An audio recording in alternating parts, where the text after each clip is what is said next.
हमारी बहनों ने उनको स्कूल भेजा था कि मेरी बच्ची पढ़ेगी। विपरीत परिस्थितियों में भी स्कूल भेजकर एक नई उम्मीद और उमंग जगाना चाह रही थी, लेकिन उनको यह ना पता था कि जिस मंदिर में ना बड़े बड़े विज्ञापन लगवाकर शिक्षा के नाम पर बहुत तरह की बातें होती है, बहुत तरह की बातें हमें बताई जाती है, लेकिन उनको यह न पता था कि उस मंदिर का ऐसा हाल है कि हर कदम कदम पर उन बच्चों की मौत काल की तरह मंडरा रही थी। कई अध्यापकों द्वारा इस बात के बारे में शासन प्रशासन को अवगत भी करवाया गया, लेकिन राज्य की परंपरा है कितना अवगत करवा लो, जब तक उनका सेठ आदमी आकर न कह दे कि ये करो तब तक वो काम होता नहीं। ये बड़ी दुर्भाग्य की बात है। इसी कालखंड का मांझा ये हुआ कि कल हमारे नौका में 3 बच्चियां सरकार द्वारा 3 मासूम बच्चों की हत्या कर दी गई। आप इसको आकस्मिक मौत तो नहीं कह सकते, जब आपको बार बार किसी बात के बारे में, किसी विषय के बारे में लिखित में अवगत करवाया जाता है, लिखित में आपको बताया जाता है, लिखित में जानकारी दी जाती है, उसके बाद भी अगर वो कार्य नहीं होता है तो कहीं ना कहीं हमें बहुत बड़ी साजिश की बू भी आ रही है।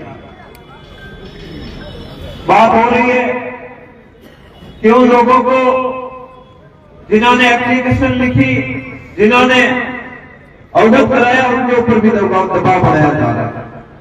मैं आपसे ये बात पूछना चाह रहा हूं कि आपके आसपास कितने विद्यालय हैं, उन विद्यालयों के भी आप जानकारी ले लेना, क्या हालत है आपको पता चल जाएगा। हमारा उद्देश्य सिर्फ ये नहीं कि इन बच्चों को न्याय दिलाना, इन बच्चों के न्याय के साथ साथ आने वाले समय में राजस्थान के अन्य विद्यालयों में भी इस तरह की घटनाएं न हो, सरकार को साफ से करके उन विद्यालयों की दशा और दिशा सुधारना है। कहवे थी अपने मारवाड़ी में कैसा अपने घर में तो भगवान अंधारों प्रतियों पर मारे भाया रहे, दूसरे घर में अंधारों मत करते, पानी आया पहला पार बंदा, अगर पानी आया पहला पार बांधी जाती तो इतने बड़े हादसे नहीं होते। और दुर्भाग्य की बात है तो आज 24 घंटे हो गया, 30 घंटे बीत जाने के बाद भी, 30 घंटे बीत जाने के बाद भी सरकार के नुमाइंदे, सोई हुई सरकार आपकी बात को सुनने के लिए राजी नहीं है। जब हर गांव गाड़ी से इस बच्चों को न्याय दिलाने के लिए किसान का बेटा, मजदूर का बेटा, दलित का बेटा सड़क पर आकर बैठा है, लेकिन उसके बाद भी इनकी हद दरमिता ये है कि हम कहे जैसे होना चाहिए। ये आपके पिताजी का राज नहीं है, ये जनता का राज है।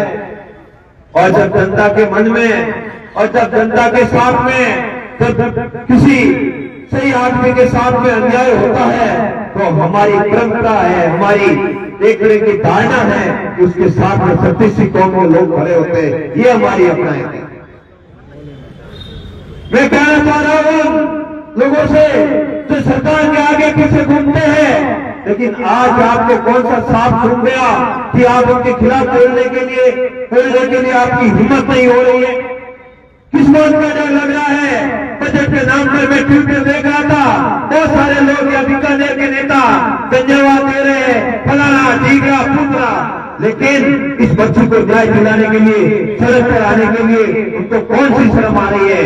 हाँ, मानता हूं राज्य के लोग सड़क पे नहीं आए तो कम से कम वहां जाकर तो बात बताए हमारी कि इन परिवार को न्याय दिलाओ। उस माता के साथ में क्या बीत रही होगी, जिसने पिछले 36 घंटे से अपने बच्ची को नहीं देखा, उस पिताजी के साथ क्या बीत रही होगी जिसने कल बड़ी उम्मीद के साथ अपनी बच्ची को स्कूल भेजा था। ये सब बातों का जवाब मांगने के लिए बीकानेर का हर नौजवान आपको हर मोड़ पर खड़ा मिलेगा, हर मोड़ पर आपको बात पूछेगा, हर मोड़ पर अपने हक की बात करेगा, हर मोड़ पर अपने न्याय की बात करेगा, हर मोड़ पर इन मासूम बच्चों को न्याय दिलाने की बात करेगा।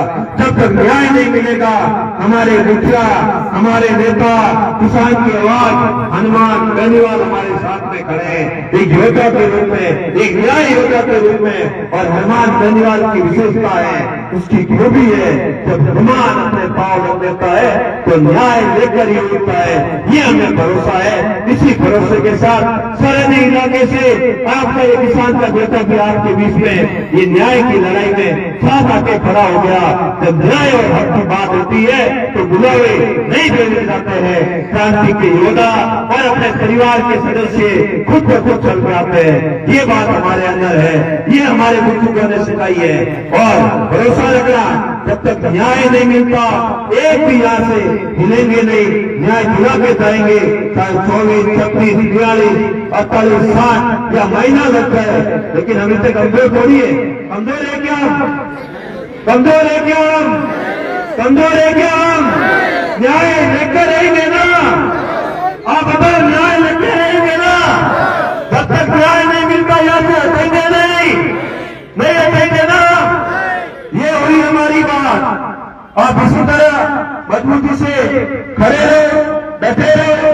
अंदर हनुमान जी बेनीवाल साहब और हमारे यहाँ के एमएलए साहब और प्रशासनिक अधिकारियों के बीच में वार्ता चल रही है। थोड़ी देर में हमारे बीच में भरोसा है कोई सकारात्मक मैसेज आ जाएगा।